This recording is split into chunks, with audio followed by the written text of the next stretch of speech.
Russia. I've been going there since '93 and made a lot of friends there, a lot of politician friends. And the audiences there are really rock and roll, and they missed out on a lot of great songs in the 70s and 80s. And I felt it was my duty to go there, flying the Glenn Hughes flag and flying the Deep Purple Mark III, Mark IV flag. I just call it one of my spiritual homes. It's I have a lot of friends. I have an audience in Russia, and I have a great fan base. I find the Russian audiences to be very, very, very, very, very kind and generous, and they cry and they laugh and they love what I do. You know, we all talked about how grand a scale it would be to go to Russia. So the greatness and the pomposity and the grandiosity of that group is such a big thing in Russia, as big as Led Zeppelin. And, you know, the idea of to play the Mark III and Mark IV songs, which Deep Purple, the current Deep Purple, don't do.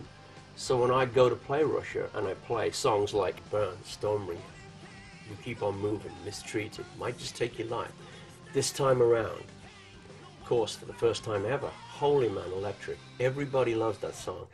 There's 8 Deep Purple songs that no one will hear unless they come to see my show. So I feel very honored and privileged that I can have that fan base in Russia coming to see those great songs perform with my great band. So it's a privilege for me. Burn was just released. It was in the top 5 in America. It was a top 5 worldwide hit. California Jam after Woodstock was probably the biggest occasion in rock music. We headlined the show. 250,000 tickets were sold, but there's about 150,000 people that jumped over the fence. You can see on the footage how grand it was and how big and how many people, and we as a band were on fire that night. It was a great showcase for myself and David Coverdale. Richie was a little crazy that night, but crazy's good in rock and roll. The smashing of the equipment really started with Townsend and Blackmore. These were the 2 guys that took their anger out on their instruments. It really wasn't about showing off. I think Richie and Townsend broke their instruments because of their anger, their craziness on stage. When he blew up his equipment with dynamite, by the way, and we didn't know he was going to do that. We knew something was going to happen, but when he did, if you notice, he blew in Pacey's glasses, broke his glasses, and I just jumped over the monitors. But what we did, we created a disturbance, we created rock and roll, we created the essence of 1974. I want to make things very clear to my Russian fans.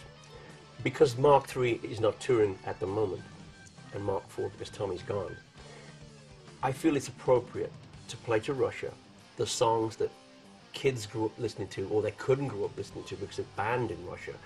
I want to give them their memories back as kids. A lot of my fans in Russia want to hear these great, great classic songs.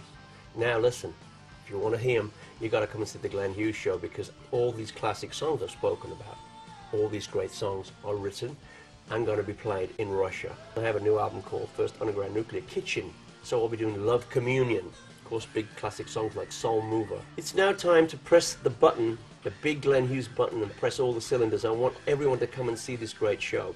And I'm singing better than I've ever sung in my entire life, and I just want to share this with you. So if you want to come along and see a great rock show with the voice of rock, come on down.